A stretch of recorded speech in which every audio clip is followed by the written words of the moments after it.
Hello YouTube, Sergeant Hawk here, and today I'm going to be talking about Halo and split screen. This isn't going to be a video that just beats the dead horse that is split screen in Halo 5.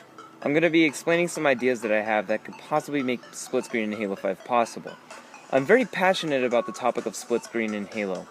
As a longtime fan of Halo, split screen is the sole reason I even tried Halo in the first place, because I could play it locally with my friends. As a kid, my family only had one Xbox, so my brother and I would only play games we could play together at the same time, because we hated taking turns, because when it's not your turn, it's fucking boring. Just sitting there watching someone else playing a video game, you all know that feeling, it sucks.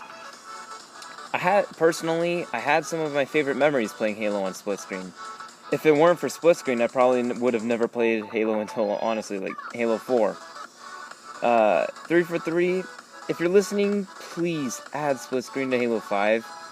And if it isn't possible to add it into Halo 5, then please add it to Halo 6 at least.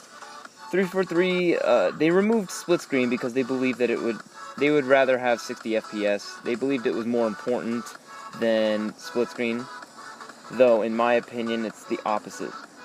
Though it's nice and I've enjoyed the smooth gameplay, I can't help but feel like a chunk of Halo is missing.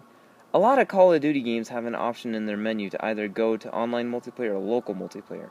I feel like it could be possible to have a setting to either choose hosted lobbies or dedicated servers at 60 FPS, or even local gameplay. This should allow us to add split screen into Halo 5 and play on player-hosted customs forge or campaign. If that's not a possibility, then maybe local only can give split screen.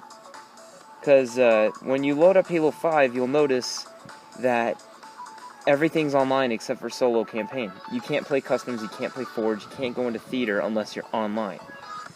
But if they add a feature to where you could play those game types locally, maybe they could allow us to have our split screen, because if we're choosing to drop our frame rate, we're not affecting the performance of other players.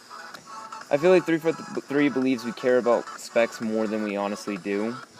There's a petition on change.org with tens of thousands of signatures for 3 for 3 to revive Halo split screen. 3 for 3, a large portion of the fans want split screen. Give it to us, even if for only local gameplay. In all honesty, I feel a little irritated at 3 for 3 for removing split screen, because in my opinion, fun features are more important than a higher frame rate. You could have the best specs in the world, but you could have an absolutely boring game. I mean, Call of Duty Ghosts is a perfect example of that. The graphics were pretty damn good for the time, but nobody liked it. It was boring. Nintendo has a very dedicated fan base, and they have been behind Sony and Microsoft by a long shot for a long time when it comes to graphics. The 3DS is one of the best-selling game consoles of all time. It doesn't run anywhere near 60 FPS or 1080p. My point is, 3DS games are fun without that silky smooth gameplay that the gaming industry seems to obsess with in recent years.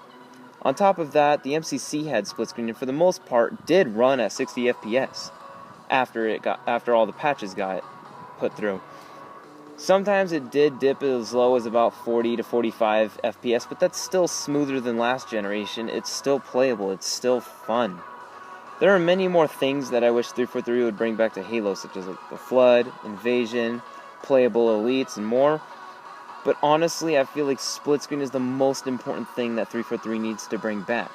That's all I have to say, and if you enjoyed the video, leave a like and subscribe for more Halo content.